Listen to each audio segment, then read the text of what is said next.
周一長談室時事話題，我哋翻嚟同大家一齊繼續去討論哈珀今次去中國訪問嘅所帶嚟嘅一啲議題。我哋今日請到嘅貴賓呢係 UBC 大學教授亞洲研究中心嘅 Mr. Paul Evans. Welcome back. Now, you mentioned about it's important that the Prime Minister Harper is on the world stage when he's sitting next to Xi Jinping. But he has given up the opportunity to appear on APEC with all these important countries all on the same stage, and he'd rather go to China beforehand. How would you evaluate that? Well, I think the Chinese were very interested in getting Mr. Harper to China from the Chinese side, not so much because of that bilateral meeting with Mr. Harper. They wanted Mr. Harper to be part of the APEC meeting. And he did stay on for the morning. He stayed on for a meal and to wear a very interesting Chinese outfit. And the photo ops? And the photo ops. But his priority was to come back to Canada for the Remembrance Day ceremony in Ottawa. Well, it was. And so he had a capacity to make a cameo appearance at the APEC meeting and then retreat. I think that many are concerned that Canada's investment in APEC is not as large as it should be. Mr. Harper's government is not as interested in multilateral institutions as some of his predecessors. The Harper government is that multilateral processes are a lot of talking and not much action. But in this case, Canada wants to get into regional institutions in Asia that it's not. The only one Mr. Harper could attend as a regional meeting was APEC. So we were all pleased that he at least was able to make a token appearance, even if he couldn't stay on longer.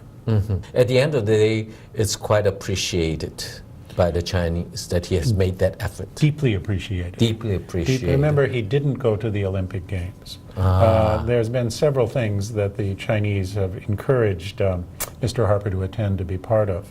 I think the big question going forward is, when is Xi Jinping going to come to Canada? That will be the test when the Chinese essentially see that Canada is worth investing a presidential visit in. We haven't had a Chinese president here since Mr. Harper has been Prime Minister. And that Canadian Prime Ministers and ministers can go to China. But until we get in a situation where the Chinese would like to see us, I think the bigger game, until we're willing to play a bigger game, I don't think we're going to see a Chinese president But the key question is, has Harper extended any invitation to the President of China? Because without an invitation, no matter how China wants it, he can. In this case, I don't think Beijing will offer and say, I want to come and visit you. So do you, according to the public knowledge, do you think that Harper has ever invited the President of China? I've never seen it officially noted. But I think this is a dance. It's like two people, that a young man and a young woman that are going to go out. It needs to be the right conditions for this to happen. And I think the Chinese have given, Beijing has given some indications of what they would see as what they hope a bigger relationship with Canada is. And we also have to wait until the right music that both likes and enjoys in order to get a good dance. You need the good music. Yes. At this stage, we don't really have that music. I see. Okay, let's get to some touchy issues, because you have touched on it a little bit early about human rights issues that he tried to mention but not too obvious, because I think he does know that the concerns in the Conservative Party, because at the press conference he did mention that you can rest assured that every single item that is important in the area of consular issues, human rights, governance, the right of minorities, I have raised every single one of those. Can you elaborate on that one? Is that just lip services? Well, lip service is better than no service. And I think Canadian Prime Ministers, back to Joe Clark, when they spoke with the Chinese, have raised sensitive issues privately. But the challenge is, what is the substance on each of those matters? If Canada, because we no longer have an aid program in China, we don't have the resources to do what we had been doing for many years, which relate to training judges, training lawyers, I think the most important thing we can do with China in advancing a values agenda is rule of law. Xi Jinping needs something like this as part of anti-corruption. At the local level, there are things that are desperately needed in China. If Canada is going to have an influence there, not just talking these matters, but trying to assist China in some of these areas, work with China in some of these areas, we need to have some resources to do it. And at this stage, it's talking the matters, but not yet having not having any longer a substantive program to advance them. That comes to my next question is longer. Do we have a long-term strategy, a China strategy in the government? Is that we want to accomplish this in 2 years, 5 years, 10 years? Every government should have a long-term strategies in kind of diplomacies. Do you think this government has one?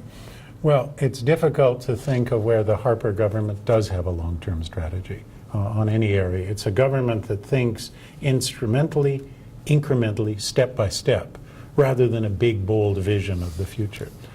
With China, we do not have a China strategy. In fact, Cabinet has not yet, under 3 different Harper governments, created a China strategy, even on the economic side. There is agreement to start doing some small things, step by step, approved destination status on tourism, a foreign investment protection and promotion agreement, this renminbi exchange center. These are all small steps, but if we ask, is there a bigger picture of are we going to have a free trade agreement with China, as both Korea and Australia have concluded this month? What are we really trying to do to bring China into regional trade agreements? That bigger kind of picture, and what do we want to do with China on environment? I think those are kind of areas that should be part of a strategy, but that is not yet mobilized. And I think Mr. Harper's visit makes clear that this is not going to be in place before the next election.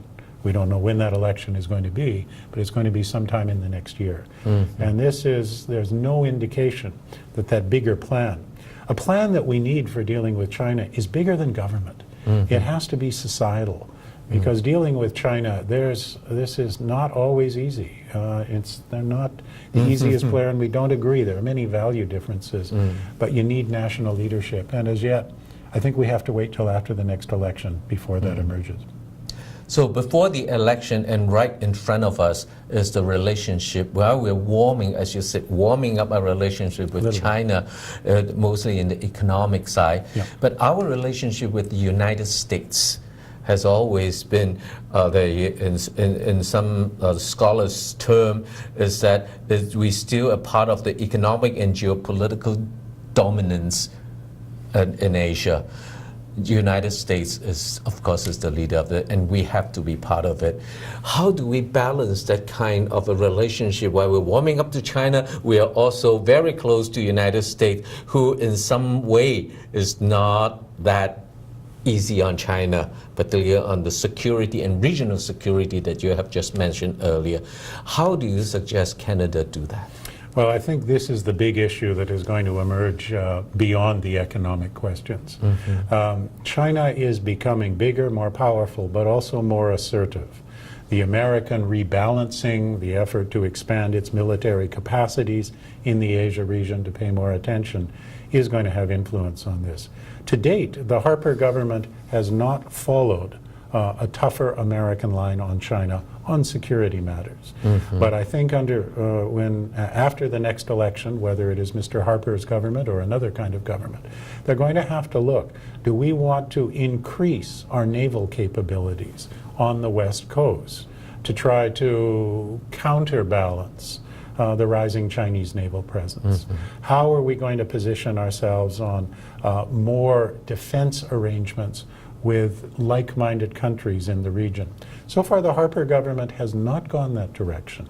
They've been very quiet on all of these matters. But I think the big debate about China policy, as soon as the next election is finished, is how are we going to respond to a China that is more assertive, with more military capability.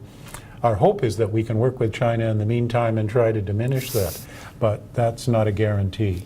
But in light of the recent election in the United States, the Republican has gained control in the Senate and the Congress 好 and it seems that the Republican is more on the ego side. It's more aggressive.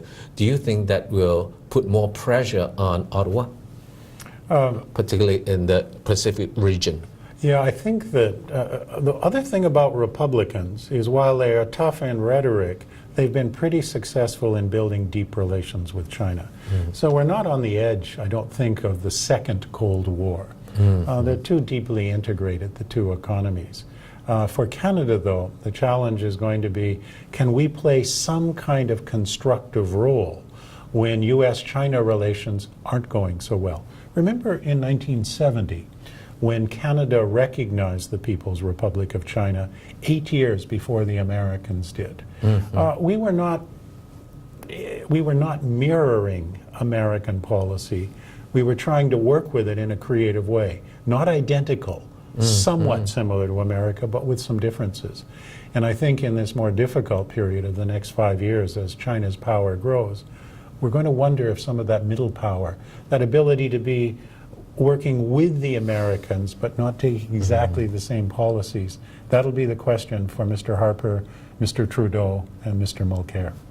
I think you have led to a very the issue is that what is Canada's role in the international stage, and that has never been clear or in the process of changing. We don't know, you can say it either way, but that is a bigger issue, and I hope that we will invite you back to our program to talk about that bigger issue, is that what is Canada's role in the international stage. Thank you very much today for sharing your thoughts with us on Harper's China visit. My pleasure. This has been a wonderful discussion. Thank you.